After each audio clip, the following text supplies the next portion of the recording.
স্বামী বিবেকানন্দৰ জন্ম জয়ন্তী উপলক্ষে মহানগৰীত যোগদৃষ্টি অনুষ্ঠান বিজেপি যুৱ মৰ্চাৰ উদ্যোগত অনুষ্ঠিত হয় এই অনুষ্ঠান। মহানগৰীৰ মাছখোৱা ITA প্ৰেক্ষাগৃহত অনুষ্ঠিত হোৱা যোগদৃষ্টি অনুষ্ঠানত উপস্থিত থাকে বিজেপিৰ ৰাজ্যিক সভাপতি ভৱেশ কলিতা, সম্পাদক পল্লৱলোচন দাসৰ লগতে যুৱ মৰ্চাৰ সভাপতি সিদ্ধাংশু অংকুৰ বৰুৱা। আনহাতে যুৱ মৰ্চাৰ উদ্যোগত আয়োজিত এই অনুষ্ঠানত কেইবাগৰাকী যুৱ গায়ক, সংগীত শিল্পী আদিয়ে অংশগ্ৰহণ কৰে। কেমেৰাত দিব্যজ্যোতি বেজবৰুৱাৰ সহযোগত নয়নজ্যোতি তালুকদাৰৰ এক ৰিপৰ্ট, প্ৰাগজ্যোতিষ লাইভ, গুৱাহাটী।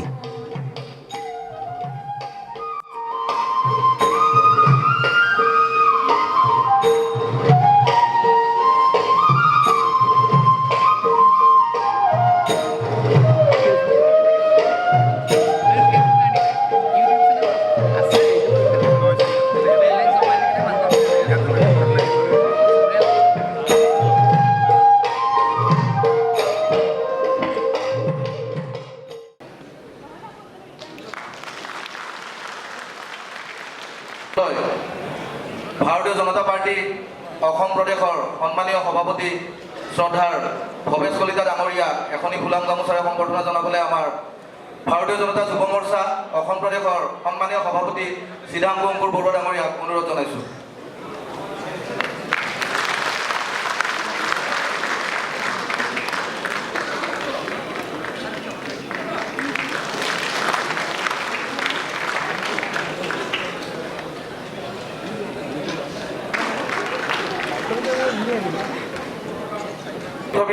অনুৰোধ জনাইছোঁ।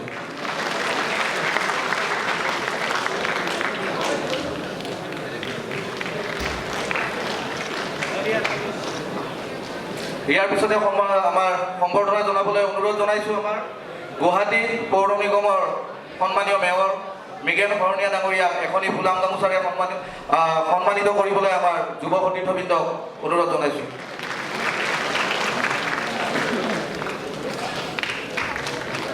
ইয়াৰ পিছত যুৱ মৰ্চাৰ কাৰ্যকৰ্তাক অনুৰোধ জনাইছোঁ আৰু এটি হাত চাপৰিৰে তেওঁক উৎসাহিত কৰিবলৈ অনুৰোধ জনাইছোঁ।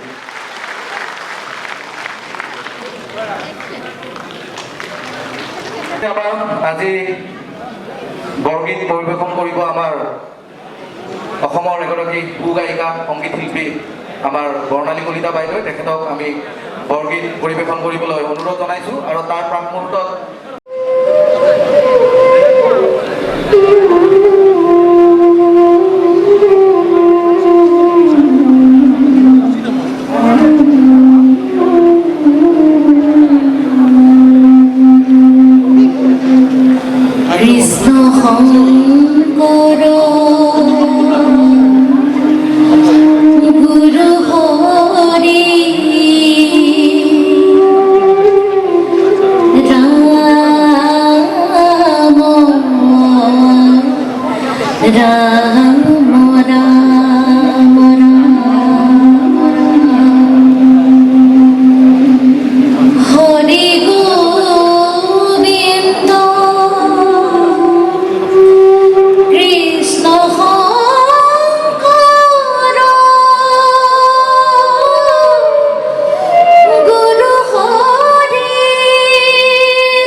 সঁচাকৈ বিশেষভাৱে সকলোকে মোৰ ফালৰ পৰা ধন্যবাদ জনাইছোঁ। আজি আপোনালোকে জানে যুগ যুগ ধৰি ভাৰতবৰ্ষত যি বিজ্ঞানৰ চৰ্চা চলি আছিল, ভাৰতবৰ্ষৰ গৌৰৱময় সভ্যতাৰ যি গৌৰৱময় ইতিহাস, তাত ইংৰাজ বা মোগলৰ শাসনে কিছু পৰিমাণে হ'লেও বিধ্বস্ত কৰি পেলাইছে। আৰু পৰ্যায়ক্ৰমে আপোনালোকে যদি চাই যে আপোনালোকৰ অন্যায় আৰু আক্ৰমণৰ বলি হৈ ভাৰতবৰ্ষ ধীৰে ধীৰে আত্মবিশ্বাসহীন হৈ পৰিছিলে বা দুৰ্বলতা হৈ পৰিছিলে। সেই সময়তে আৱিৰ্ভাৱ হৈছিলে এজন বিদ্বানৰ যাৰ নাম আছিলে নৰেন্দ্ৰ নাথ দত্ত।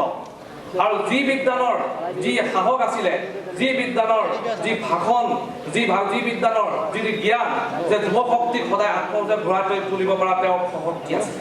গতিকে আৰু সেই ৰাজনীতিৰ উদ্ধত থাকিও আমি যি সমাজৰ স্বাৰ্থত যিসকল যুৱ প্ৰজন্মই নিজ নিজ ক্ষেত্ৰত এক প্ৰতিভা জিলিকি উঠিছে, তেওঁলোকক আমি উৎসাহিতৰ কাৰণে এই অনুষ্ঠান আমি আয়োজন কৰিছোঁ। গতিকে ভিন্ন প্ৰান্তৰ পৰা আজি ভিন্ন প্ৰান্তৰ পৰা ভিন্ন দিশত নিজৰ প্ৰতিভা কৰ্মযোগৰ জৰিয়তে সমাজ জীৱন জিলিকি উঠা বিভিন্ন যুৱ নেতৃত্ববৃন্দক আমি নিমন্ত্ৰণ জনাইছোঁ। সেইদৰে অসমৰ বৰাকৰ বা ব্ৰহ্মপুত্ৰৰ ভিতৰত যদি আপোনালোকে চাই, যদি আজি বিশ্ববিদ্যালয় বা মহাবিদ্যালয়ৰ ছাত্ৰ একতা সভাৰ প্ৰতিনিধিসকলকো আমি নিমন্ত্ৰণ জনাইছোঁ। লগতে আজি ভাৰতীয় যি ৰাষ্ট্ৰ প্ৰথম ভাৰতীয় জনতা পাৰ্টীৰ লক্ষ্য উপনীত হ'বলৈ যি দিন ৰাতি একেকাৰ কৰা যুৱ মৰ্চাৰ মোৰ সতীৰ্থবৃন্দসকল, একেবাৰে ৰাজ্যিকৰ পৰা জিলা বা মণ্ডলৰ সকলোকে পুনৰবাৰ মই ধন্যবাদ জনাইছোঁ। আৰু বিবেকানন্দই এটা কথা সদায় কৈছিল যে যেতিয়া তোমাৰ যাত্ৰাৰ মাজত কোনো বাধা নাহে, তেতিয়া তুমি তোমাৰ সেই ৰাস্তা ভুল। আপোনালোকে হয়তো আজি ৰাষ্ট্ৰৰ স্বাৰ্থত বা সমাজৰ স্বাৰ্থত কাম কৰিবলৈ আগবাঢ়োতে আপোনালোকে কিন্তু আপোনালোকে বাধাৰ সন্মুখীন হৈছে, আপোনালোকে নিশ্চয় বাধাৰ সন্মুখীন হৈছে, কিন্তু আপোনালোকে ৰোৱা নাই, কাৰণ আপোনালোকে প্ৰত্যাহ্বান নেওচি গৈছে। আৰু সেইবাবে হয়তো আমি যে আজি মেৰা ভাৰত জেচা হে বৈচাই हमको चाहिए। কাৰণ বিবেকানন্দ যুৱ নেতৃত্ববৃন্দই এইটো কথাই কৈছে, ভাৰতবৰ্ষৰ যোনটো সাংস্কৃতিক ঐতিহ্য, যোনটো পৰম্পৰা অতীত, তাক লৈ আমি গৌৰৱ অনুভৱ কৰিব লাগে। কাৰণ যিসকল মানুহে माता की भारत माता की আজিৰ এই সভাকক্ষত উপস্থিত থকা ভাৰতীয় জনতা পাৰ্টিৰ বিভিন্ন স্থানৰ পৰা আমাৰ যুৱ মৰ্চাৰ প্ৰতিনিধি বন্ধু বান্ধৱীসকল,